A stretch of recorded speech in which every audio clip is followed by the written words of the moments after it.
What is going on, guys? Quad MFT here, your new favorite YouTuber, bringing you a dual commentary with my dad. Hello, son. Hello, father. So what do we got going on here today?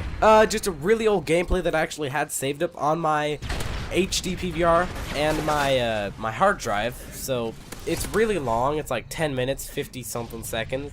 And I'm not sure how well I do. As you can tell, I'm using the troll guns, which are the FMG9s.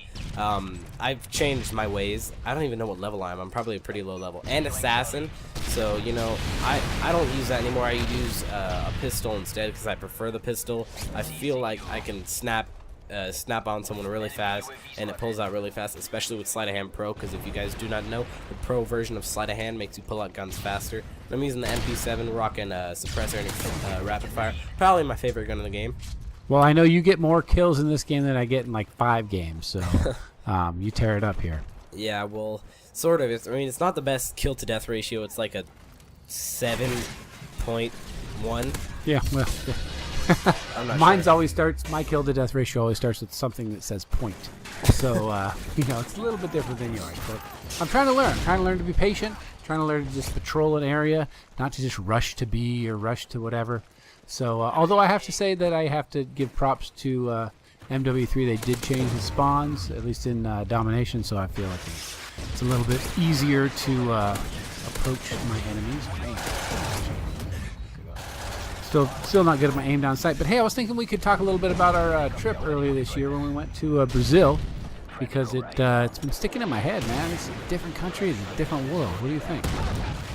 It was a very, very new experience. I actually killed myself with the Predator right there for you guys, because I just wanted to do that just to show how pro I am. Yeah, does that count as like a part of your double kill, or was that actually a triple? That was a double. Oh, well, count you? If I count me, then I got a triple. I got a triple kill, guys. Okay, no, I gotta say, when we went to Brazil, I was expecting my son would be like, "Wow, this is amazing! It's a different country, different money, different language, all these different things. I hope he finds some real value, and he knows that America is really a wonderful place, and other countries really aren't quite as special as America."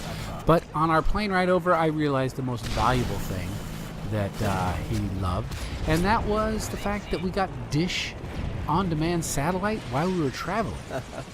That was awesome. Yeah, I mean, first of all, okay. Every once in a while, there's a strong wind in my house, and my dish, you know, obviously gets moved by the wind, and we lose a little bit of reception. How is it that we can travel? What is it, like 500 miles an hour, and they don't lose reception at all? I mean, come on. I have to admit, I was kind of impressed too.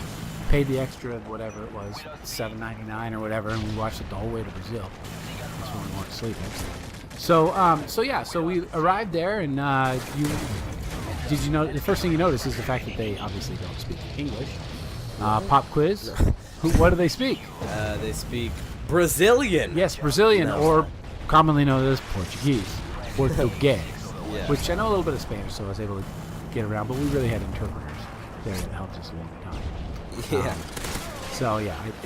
It was pretty. It was kind of cool. I mean, it was different, definitely different. It was definitely different. You know, obviously the time zones are all different and everything. But you know, we arrived there. Extremely humid, like no other. Yeah. Like you walk outside and I wear glasses, and my glasses would steam up. And it was a lot different than the West Coast. So, but the other thing we realized is that it is different. We some guys was giving us a tour around, and he told us about when. Basically, he pulled up to a stoplight, and guys pulled him out of his car, and they grabbed him. They took him hostage, and you'd think his wife would, you know, be able to just call the police and get help, but they really didn't care. And so that's apparently what they do in Brazil. Yeah, is let's explain the police. It's completely different from how we have police here. They're on, most of the time, I'm pretty sure they're on our side. You guys may not feel like that sometimes, but they're on our side. Compared to Brazil. Yeah. They're totally in Brazil, here's the story. Let me break it down for you. The police are just another public enemy. They are out there to steal your money. They're out there to take you and kill you or something like that. Yeah, there's no one watching the police. Yeah, the police are just paid assassins. Yeah, I mean, basically what happened was the guy got kidnapped. They tried to ransom his family for money, see whatever money they could have. So they tried to contact him. They didn't have a lot of money, so couldn't really get much from him. In the middle of the night, while he was in a favela, which is a slum. Like you guys know the map on favela in Modern Warfare 2 kind of was like that. It does kind of look like that. Only those buildings are much more sophisticated, not as primitive, let's say. But anyway, he was in one of those places.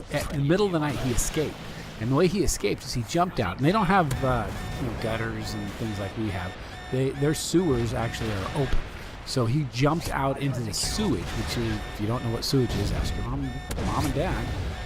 He was in the sewage, and he was hanging out for several hours, and finally found an opportunity to come up out of the goo. And when he did, he ran to the police station. And he said, "Hey, these guys, they just kidnapped me. They're obviously bad gangster types. I can take them to you and you can arrest them." And the police said, "Well, how much money you got?" He said, "I don't have money." He said, "Well, then just go home." So the police did not care. They offered to, if he would have given them enough money, they would have gone out and just killed him.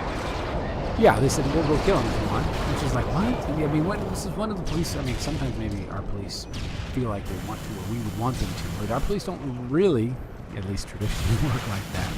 So that was really an amazing story, and it made you realize that we talked to some other people that brought their kids there. Yeah. And they said, if something bad happens, don't go to the police. Come to us, and we'll figure it out. Whereas usually when I'm raising my kids, I'm like, hey, if something happens, go to a guy in a uniform with a gun and a badge, and he'll make sure that things happen right for you. What if the guy in the uniform is like in Al-Qaeda? Yeah, exactly. Well, that's kind of what it was. Is the gangs have their own rules, and the police have their own rules, and they kind of equally ignore each other or decide who's going to rule the world. So you can't really trust the police to go, all right, well, we're going to do it right, or at least when people are looking, we're going to do it right. So yeah, that was the first thing. So we were always very cautious. Yeah, tell them about the time where we were in the favela and how they like missionaries and yeah, we were fortunate. And so they liked us. We were in the ghetto of the ghetto of the ghetto of the ghetto at night. And normally you don't go to the favelas. As a matter of fact, I've heard something recently where they're like, yeah, that's fine, go to Brazil, but don't go to the favelas. Well, we spent almost all our time in the favelas because we were hosted by some missionaries who we were kind of learning what they do and talking to them and stuff like that. And so we went to the favelas and we wore our little T-shirt that said we were with the mission, and we hung out with the missionary people. Yeah, and it's also considered to be the third most dangerous place in the world where we went. Yeah, the favelas. Yeah, and one of the top one, if not top two areas of poverty.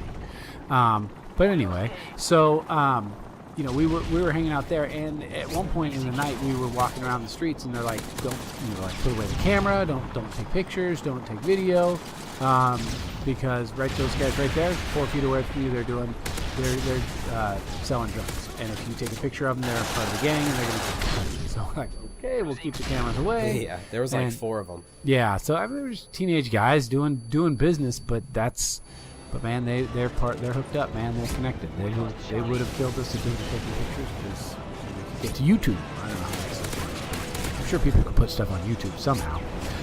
Anyway, so the other thing they like to do is when we first got there, at the first night, they took us downtown.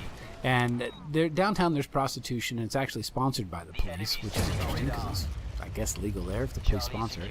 But anyway, they took us to part of the town where there was these beautiful women. We drove by them, and they were standing on the side of the street. I mean, I gotta say, I'm a married man, and we didn't partake in any of the wares that these beautiful ladies were selling, but they had some killer bodies, and they would stare you down, and we were 3 feet away from them driving by, just looking at them, checking them out, and they're checking us out. We were in like a huge tour bus. Yeah, well, a huge, there's probably 8, 10, 12 seats in that van. But anyway, so they're looking at us, we're looking at them, and